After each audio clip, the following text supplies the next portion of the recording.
Hello students, good morning. Today we are going to study about exams of probability.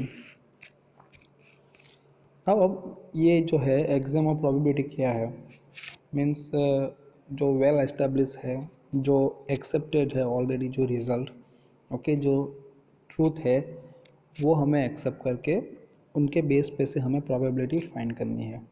Okay so ऐसे बहुत सारे cases है वो हम देखेंगे। सो प्रीवियस वीडियो में हमने ऑलरेडी देखी थी different types of event. Okay mutually exclusive event, exhaustive event, okay independent, dependent, compound event, बहुत सारी हमने इवेंट देखी थी। सो उसमें हमने और एक इवेंट देखी थी, वो थी इम्पॉसिबल इवेंट। सो यहाँ पे एक लिखा है इफ़, फर्स्ट जो है हमें if E is an impossible event. Okay तो कौन से है, यहाँ पे एक एग्जांपल दिया है for the toss of dies. Total number of outcome कितने हो गए, उसका जो सेट है उसको हम क्या बोलते हैं, set, sorry sample space. So वो लिखा है S equal to 1 2 3 4 5 6 and the event to get a number greater than the 6। So हमारा टोटल आउटपुट इतना है 6। अब हमारी इवेंट क्या है, ये तो हमारा सैम्पल स्पेस है। हमारी इवेंट क्या है कि 6 से ज़्यादा नंबर आया, तो ऐसा पॉसिबल है नहीं है। यहाँ पे 1 to 6 ही है, राइट। सो यहाँ पे कोई एलिमेंट आएगा नहीं आएगा, तो सैम्पल स्पेस कैसी रहेगी, एम्प्टी। तो उनका ये जो इवेंट है उसकी जो प्रोबेबिलिटी है, प्रोबेबिलिटी ऑफ मैं ई लिखता हूँ जो इवेंट की, वो हम क्या बोलेंगे, 0। ओके और ये जो एम्प्टी जो स्पेस है ना, सेट, उसको हम क्या बोलते हैं, 5। सो वो ऑलरेडी हमने देखा है। ओके सो बहुत इजी है कि जो इम्पॉसिबल इवेंट होती है, या तो हम बोल सकते हैं कि if the set is empty, okay किसका सेट, इवेंट का set is empty, then probability of that particular event is equal to 0। ये तो समझ में आया। अब नेक्स्ट है probability of S, P of S equal to 1। उसका मतलब क्या है कि ये जो सैम्पल स्पेस है ये, उसकी प्रोबेबिलिटी क्या है, तो वो क्या आएगी, 1 आएगी।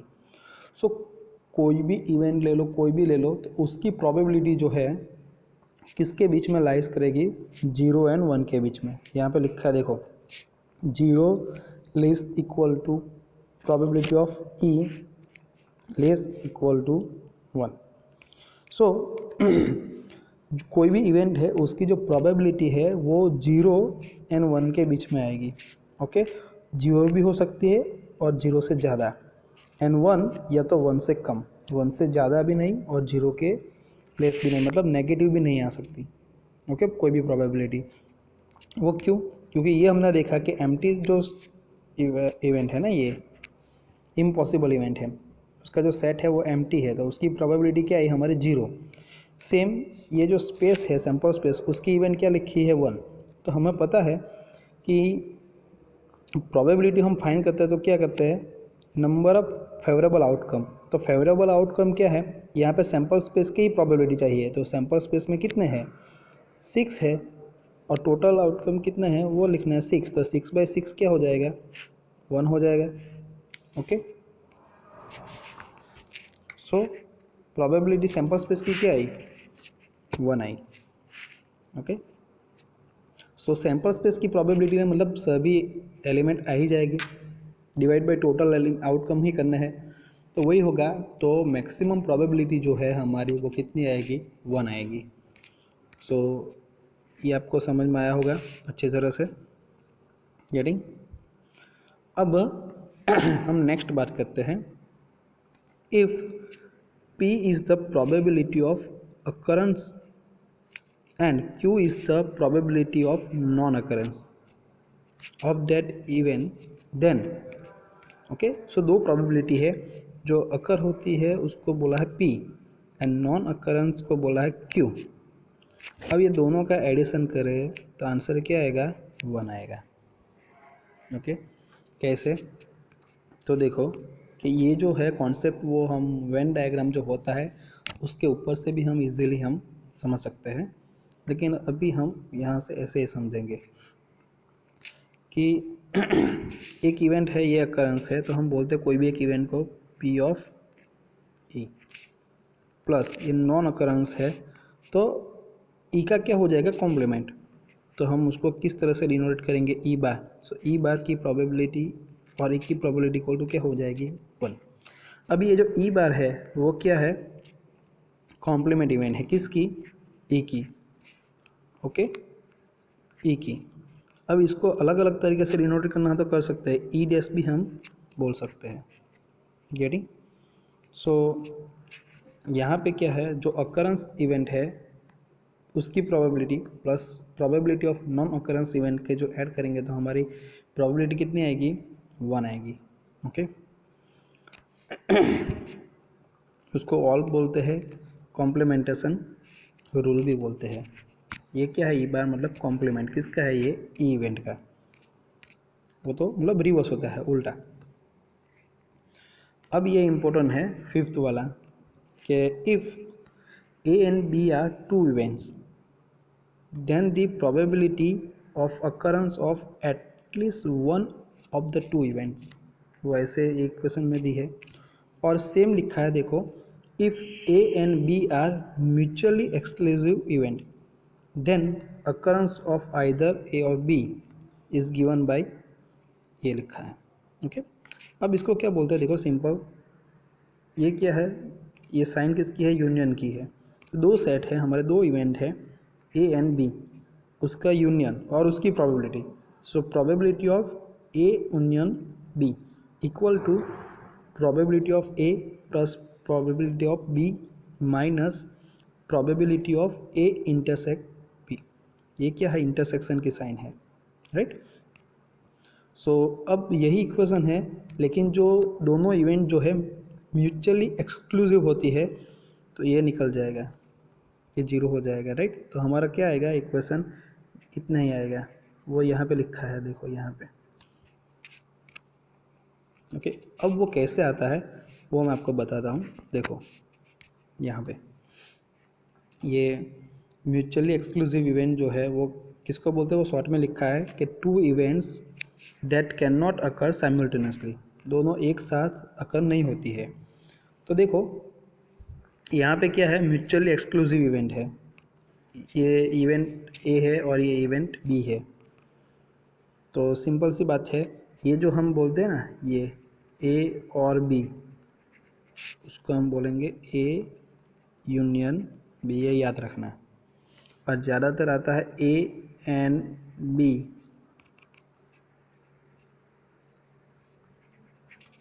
तो क्या लिखेंगे, A intersection of B, okay. ये और का मतलब क्या हो जाएगा, ये यूनियन, ओके। सो यहाँ पे P probability means P of A और B means P of A union B, उसका मतलब है क्या आएगा, probability of A plus probability of B। क्यों, क्योंकि ये म्यूचुअली एक्सक्लूसिव इवेंट के लिए है। वहाँ पे देखो कोई इंटरसेक्शन है, ये ए एंड बी में कोई इंटरसेक्शन है, नहीं है, ओके। अब देखो यहाँ पे ये दो इवेंट है ए एंड बी, वो क्या है, नॉन म्यूचुअली एक्सक्लूसिव है।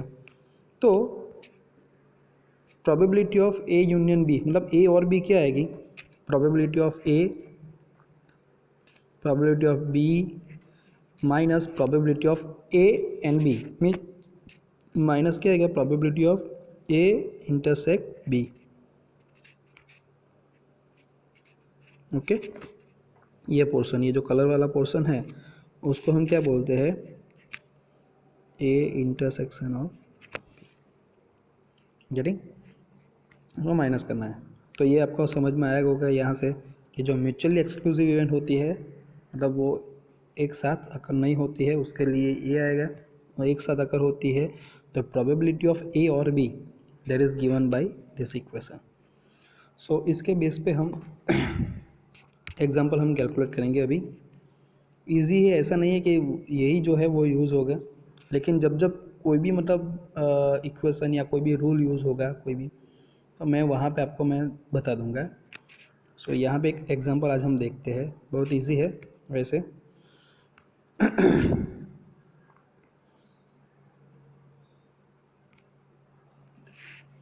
अ room has a 3 lamp socket.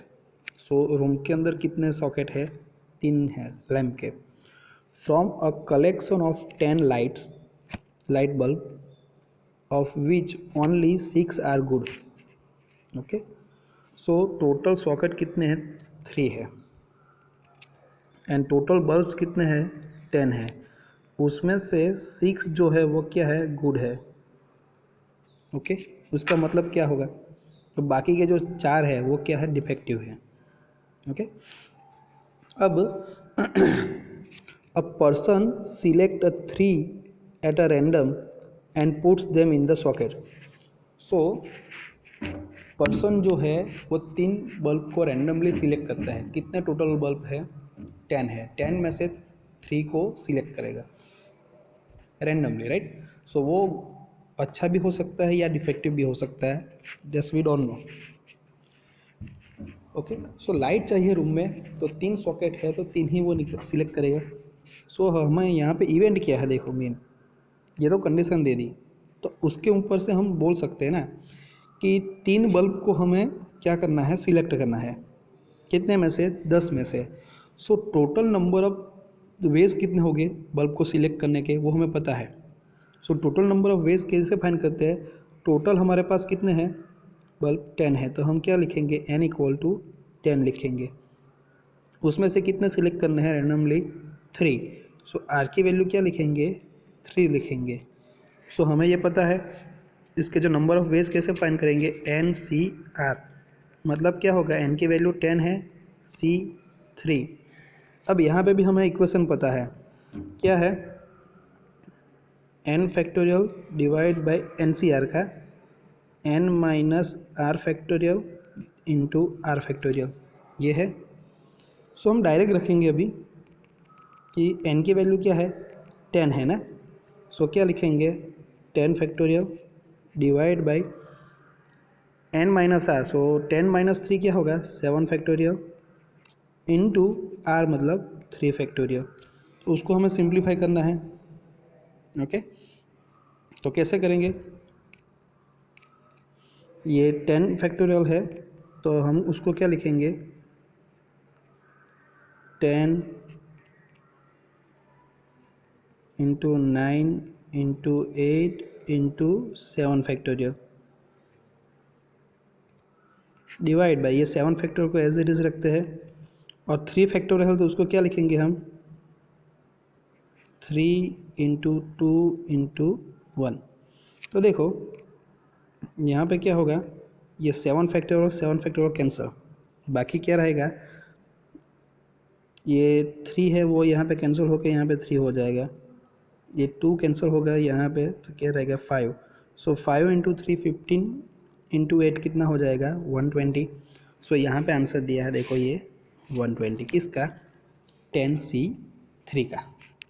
सो ये हमने ये जो बेसिक जो है ना, अभी तो ये लाइन जो हमने पढ़ी ही नहीं है।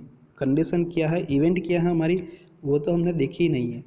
सिर्फ कंडीशन देखी है कि भाई एक रूम है और उसके अंदर 3 सॉकेट है और टोटल हमारे पास 10 बल्ब है, उसमें से 6 जो बल्ब है वो अच्छी है, चल रहे मतलब गुड है, और जो बाकी के 4 है वो डिफेक्टिव हो गए, राइट।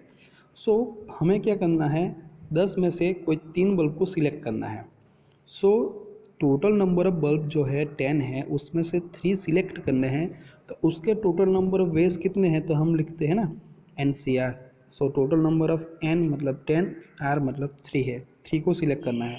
सो 10C3 का आंसर कैसा है वो पता चला, वो मैंने आपको बताया है यहाँ पे डायरेक्ट लिख दिया है।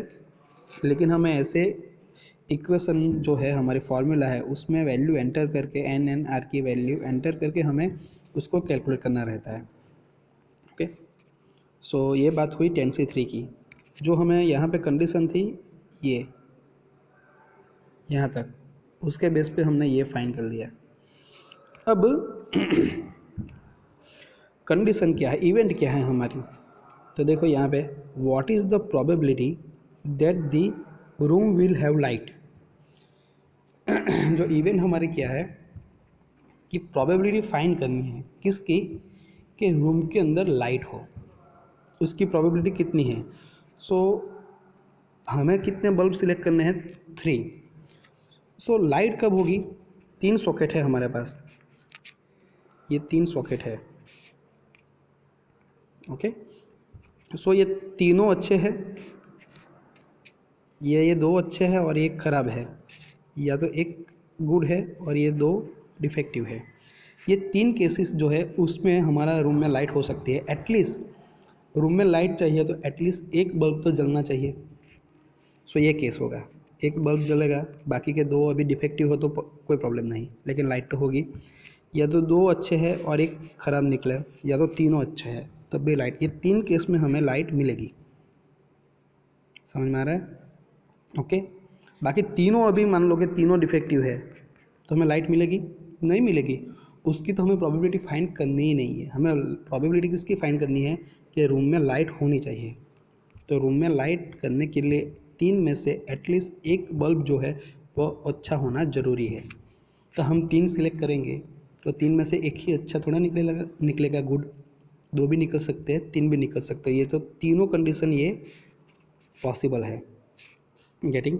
सो इवेंट जो है उसकी जो प्रोबेबिलिटी है या तो उसके जो नंबर ऑफ वेज है, फेवरेबल केसेस है, वो हम कैसे फाइंड करेंगे, तो यहाँ पे डायरेक्ट कर दिया है हमने। जो प्रीवियस वीडियो में एग्जांपल देखा था स्टार्टिंग में, उसमें 1 बाय 1 हमने तीनों केसेस में फाइंड किए थे number of ways, and then and में क्या कर दिए थे, टोटल किए थे। मतलब ये तीनों पार्ट जो है वो सेपरेट किए थे, बाद में एडिशन किया था। सब जो हमारे एग्जाम्पल स्टार्ट हो गए थे डायरेक्टली हम ऐसे लिखेंगे, डायरेक्टली एडिशन लिख देंगे। आपको जो अच्छा लगे वो आप कर सकते हो। So the event is to have a light in the room means to find of putting at least good bulb in the socket. जो मैंने समझाया वही है।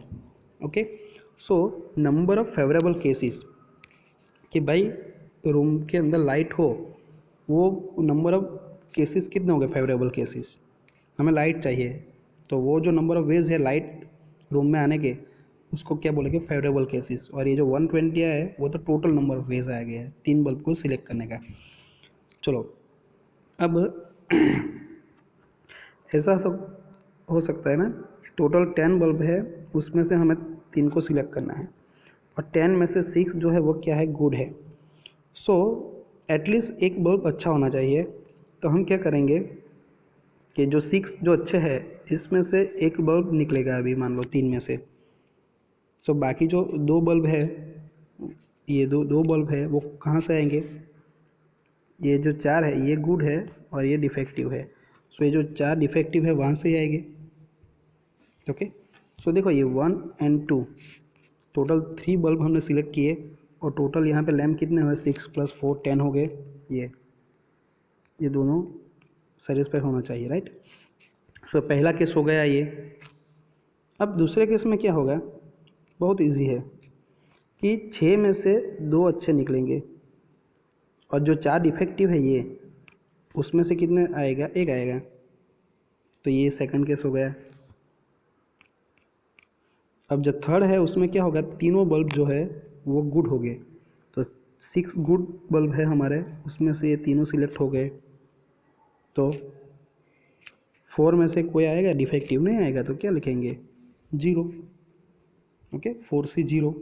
सो ये तीसरा केस आ गया। ये तीनों का एडिशन करेंगे तो हमें total number of favourable cases मिलेंगे, क्योंकि ये तीनों जो है वो हमारे फेवरेबल केसेस है। देखो इसमें एक बल्ब गुड है, इसमें 2 है, इसमें 3 है। सो तीनों केसेस में हमें लाइट मिल सकती है। गेटिंग?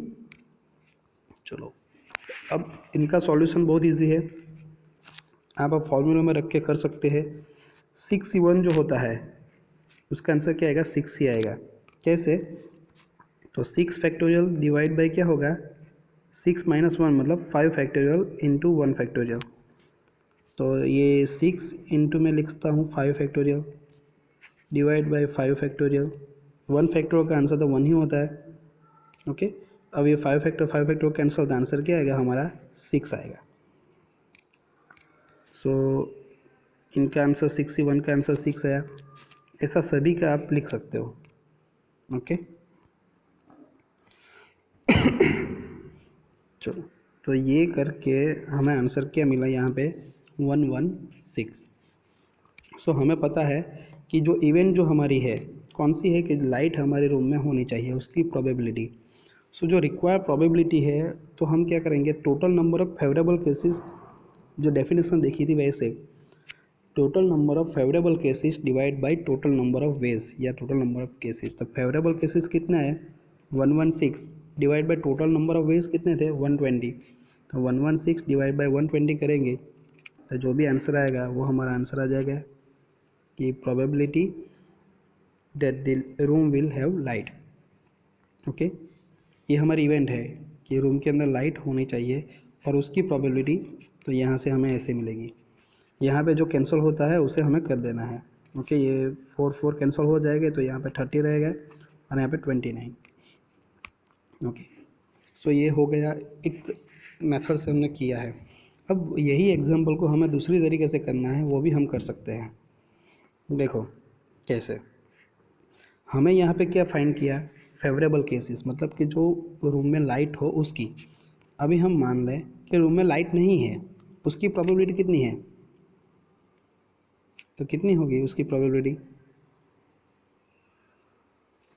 4 डैमेज है। तीनों जो है 3 सॉकेट है, तीनों में जो बल्ब जो आएगा वो कैसा आएगा, डिफेक्टिव आएगा।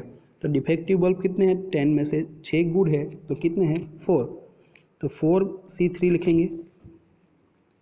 सो बाकी जो गुड है वो क्या लिखेंगे 6C0, उसमें से कोई भी नहीं आएगा तो उसका आंसर तो ये 1 आएगा। तो 4C3 जो होगा, ओके, वो हमारा हो जाएगा number of ways, okay, that we don't have a light in the room, कि रूम के अंदर लाइट नहीं होगी तो उसके फेवरेबल केसेस क्या होगा ओनली 4C3, कि 4 जो है वो डिफेक्टिव है, उसमें से तीनों जो बल्ब है हमारे वो डिफेक्टिव आ जाएंगे, तो वो जलेगी ही नहीं, तो लाइट आएगी नहीं। So total number of veg कितने हैं वो तो हमने फाइंड किया 120, तो हमें कितना मिला 1/30। ओके, ये किसकी प्रोबेबिलिटी मिली, रूम में लाइट ना हो इसकी, room will not have light. लेकिन हमें किसकी प्रोबेबिलिटी चाहिए कि रूम के अंदर लाइट होनी चाहिए, room will have light.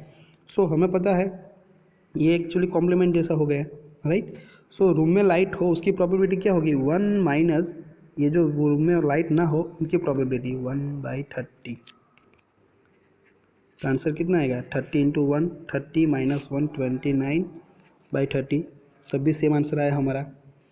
Okay, so maximum जो है सैम्पल स्पेस है उसकी प्रोबेबिलिटी कितनी आती है 1 आती है। सो हमने क्या किया, ये लाइट चाहिए तो लाइट नहीं चाहिए, उसकी लाइट नहीं आए रूम में उसकी प्रोबेबिलिटी फाइंड कर दी और उसको क्या करना है 1 में से माइनस कर देना है, तो हमें उसका कॉम्प्लीमेंट मिल जाएगा कि रूम में लाइट हो उसकी प्रोबेबिलिटी मिल जाएगी, राइट। तो ऐसे, तो ये एग्जाम्पल हमने दोनों तरीके से किए हैं। सो नेक्स्ट लेक्चर में हम प्रोबेबिलिटी के बेस पे ये जो हमने एक्सियोम जो देखे हैं उसमें जो मेन जो 2 इक्वेशन हैं लास्ट ये वाले, उसके बेस पे हम एग्जाम्पल देखेंगे नॉन म्यूचुअली एक्सक्लूसिव इवेंट के लिए। कैसे एग्जाम्पल फाइंड करते हैं वो हम देखेंगे नेक्स्ट वीडियो में।